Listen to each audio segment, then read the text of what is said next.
Hello दोस्तों, नमस्कार। स्वागत है आप सबके अपने YouTube channel history life style पर। दोस्तों, आज हम प्रस्तुत करते हैं सीडीपी यानी बाल विकास और शिक्षा शास्त्र के मैराथन प्रश्नों की श्रृंखला में वीडियो की अगली कड़ी। तो आशा करते हैं आप सब स्वस्थ होंगे, मस्त होंगे। चलते हैं आज के पहले क्वेश्चन की तरफ। आज का हमारा पहला क्वेश्चन है, सामाजिक परिपक्वता की सबसे अच्छी विशेषता क्या है? ऑप्शन है दोस्तों को जीतने, लोगों को प्रभावित करने की क्षमता, व्यक्तिगत समायोजन, सामाजिक क्षमता का स्तर या सामाजिक व्यवस्था के साथ अपनी ज़रूरत और उद्देश्यों के साथ एकीकरण करने की उच्च स्तर। तो सामाजिक परिपक्वता की सबसे अच्छी विशेषता क्या है? Option number D right option है, जिसमें क्या कहा गया है कि सामाजिक व्यवस्था के साथ अपनी ज़रूरतों और उद्देश्यों का आप एकीकरण कर सकें, वो भी काफ़ी उच्च स्तर पर।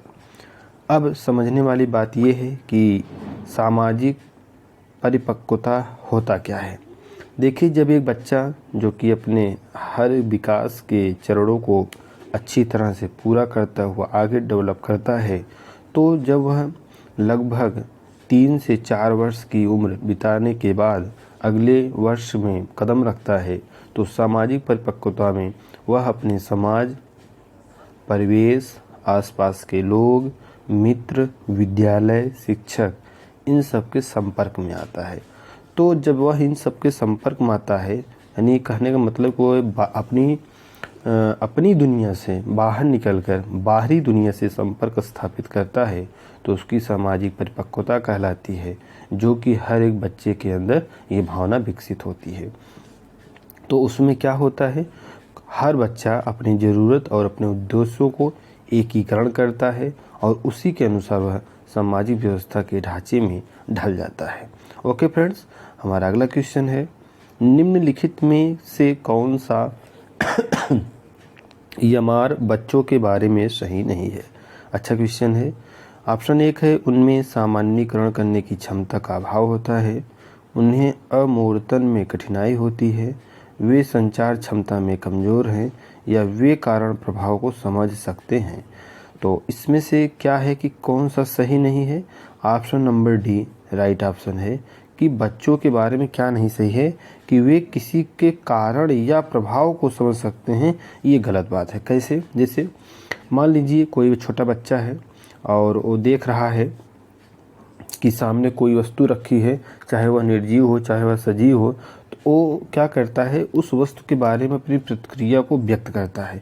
अब ज़रूरी नहीं है कि जो सामने वाली वस्तु है वह उसका इफ़ेक्ट दिखाए या उसका कुछ इफ़ेक्ट उस बच्चे पर पड़े। तो इस हिसाब से हम कह सकते हैं कि कोई बच्चा ये नहीं समझ सकता है कि अगर इस कारण से क्या प्रभाव उत्पन्न होगा या कारण और प्रभाव के बीच क्या संबंध है, तो वह इसे नहीं समझ सकता है। ठीक है, बाकी और जो 3 चीज़ें हैं ये उसके अंतर्गत किया जा सकता है। ओके फ्रेंड्स, हमारा अगला क्वेश्चन है।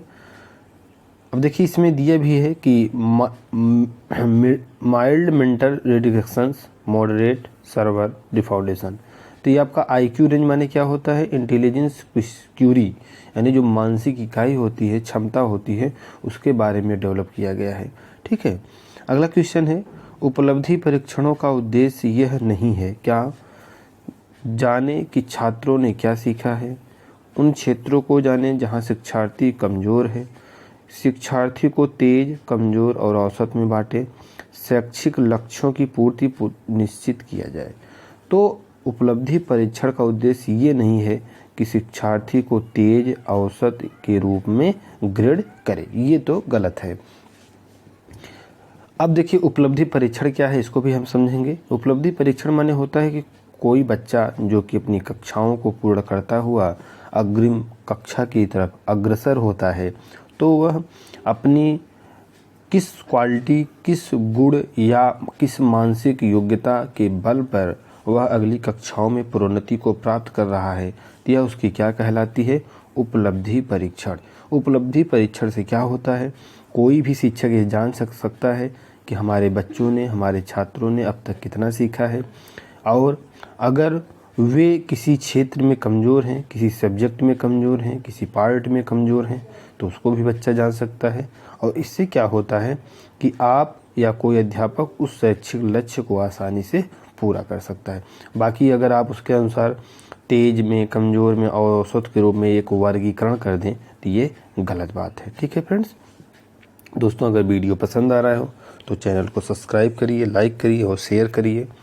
और CDP मतलब कि हमारे चैनल में जो ऐसे अभ्यर्थी हैं या ऐसे छात्र हैं जो टीचिंग एग्ज़ाम से जुड़े हुए हैं, तो CDP के प्रश्नों को ज़रूर अच्छे से समझा करें। अगर कोई दिक्कत हो कमेंट्स में हमसे प्रश्न किया करें और हमारा प्रयास रहेगा कि हम उनके प्रश्नों का ज़रूर उत्तर दे सकें। अगला क्वेश्चन हमारा है आईपी व्यक्तिगत शिक्षा योजना की अवधारणा के विचार पर आधारित नहीं है। ऑप्शन दिया है शिक्षार्थी की वर्तमान ताकत, प्राप्त किए जाने वाले व्यक्तिगत लक्ष्य, सहकारी शिक्षा या क्षमता समूहन के आधार पर बच्चों को अलग करना। तो सीधा सीधा ऑप्शन नंबर ए सही है, बी भी सही है, सी भी सही है, लेकिन डी गलत है। क्यों? क्योंकि इसमें निगेटिविटी आ गई है। किसी भी बच्चे को किसी भी आधार पे आप अलग नहीं कह सकते, क्योंकि जो इंक्लूसिव एजुकेशन है वह कहता है कि बच्चों को आप एकीकृत शिक्षा दीजिए, न कि उनको किसी आधार पर बांटिए। तो जो बांटने की प्रक्रिया है बिल्कुल ही गलत है। अगला क्वेश्चन हमारा है, इसका राइट ऑप्शन क्या होगा? शिक्षार्थी की वर्तमान ताकत, प्राप्त किए जाने वाले व्यक्तिगत लक्ष्य, सहकारी शिक्षण रणनीति का उपयोग या क्षमता समूहन के आधार पर बच्चों को अलग करना। तो ये जो अलग करना है ये आपका गलत है। अब व्यक्तिगत शिक्षा योजना क्या है? यानी इंडिविजुअलाइजेशन एजुकेशन प्लान। इसमें क्या होता है कि किसी बच्चे की जो वर्तमान उसकी सोच है, वर्तमान शिक्षा प्रणाली है, वर्तमान शिक्षा से वह क्या समझ रहा है, यानी एजुकेशन पॉलिसी से वह क्या समझ रहा है, इसके बारे में चर्चा किया जाता है। और प्राप्त किए जाने वाले जो व्यक्तिगत उसके लक्ष्य होते हैं उसमें आप सहयोग करिए ताकि वह अपने लक्ष्य की तरफ अग्रसर हो सके, अपने लक्ष्य को वह प्राप्त कर सके। सहकारी शिक्षण रणनीति माने होता है कि सहकारी शब्द मतलब होता है कि इसमें प्राइवेट और सरकारी दोनों चीज़ें आपस में इंक्लूड हों, आपस में मिली हुई हों, तो उनके द्वारा जो शिक्षण की पद्धति प्रयोग किया जाता है, जो कि जैसे कि अभी हाल में गवर्नमेंट सरकार ने ये पॉलिसी निकाला कि अब जो होगा, जो प्राइवेट और जो सरकारी स्कूल हैं उनको मर्ज किया जाएगा, यानी जो सरकारी बच्चे हैं उनको प्राइवेट में रखा जाएगा, उनको उसी तरह से शिक्षा दीक्षा दिया जाएगा और इसका सारे खर्च का वहन कौन करेगा? सरकार करेगी। तो ये जो चीज़ें होती हैं ये सहकारी शिक्षा रणनीति होती है। इसमें क्या होता है, सरकार और निजी क्षेत्र दोनों मिलकर कार्य करते हैं और बच्चों के व्यक्तिगत प्रयास के लिए भी काफ़ी क्रियाशील होते हैं। तो दोस्तों ये थे हमारे कुछ CDP के चुने हुए चुनिंदा प्रश्न। आशा करते हैं आपको ज़रूर वीडियो पसंद आया होगा। वीडियो पसंद आया हो तो अपने नए श्रोताओं से रिक्वेस्ट करते हैं कि चैनल को सब्सक्राइब करें, लाइक करें, शेयर करें, ताकि हमारा भी हौसला बढ़ता रहे और हम आपके लिए ऐसे ही शानदार वीडियो पेश करते रहें। मिलते हैं अगले वीडियो में, तब तक के लिए नमस्कार, धन्यवाद।